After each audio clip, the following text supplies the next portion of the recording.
Hello guys, PBB ganap. Pinag-ayos nga ni Kuya ang mga housemates dahil may party ulit na magaganap. Dahil nga mamaya na ang eviction night kaya susulitin na nila ang mga natitirang araw nila sa bahay ni Kuya. At ito nga ang reaksyon ni JM sa suot ni Sofia at Jazz. Unang ang lumabas ay si Sofia suot ang blue dress. Napaka-hot at sexy tignan ni Sofia pag rampa nga niya ay tulala si JP at may nagsasabi na parang may pagtingin na nga daw itong si Binsoy kay Sofia. Hindi nga makapagsalita si Binsoy nang nakita niya si Sofia. At ito ang naging reaction ni JM. Napawaw nga siya at ginagayan niya nga ang salita ni Sofia. Sinabihan niya ito ng malamang ng paulit-ulit. At ito ang nanggulat sa lahat ng pagrampa ni Jazz na pasigaw nga si JM ng woo. Parang proud boyfriend nga siya na nasa gilid kaya tinapik siya ni Binsoy. Iba ang reaction ni JM nang lumabas si Jazz dahil sobrang laki ng kanyang ngiti at nagpapahiwatig na sabi girlfriend ko yan.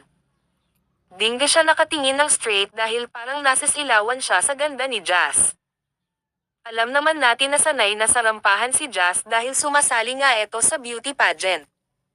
Pagkatapos nga nilang rumampa ay nag-party-party sila at magkaiba ang adults at teens.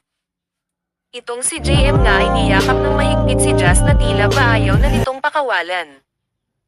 Ang surprise pala ni JM kay Sofia para sila'y mag-ayos ay humingi pa siya ng permission sa kanyang soon-to-be girlfriend na si Jazz. Sabi nga niya ka Jazz if okay lang ba na nagkausap sila ni Sofia. Sinagot naman ito ni Jazz na okay lang wag mo kaming isipin. At sabi ni JM kay Jazz na tayo. Meaning parang gusto sabihan ni JM si Jazz na wag ka magselos ginagawa ko lang to kay Sofia para mag-ayos na tayong tatlo.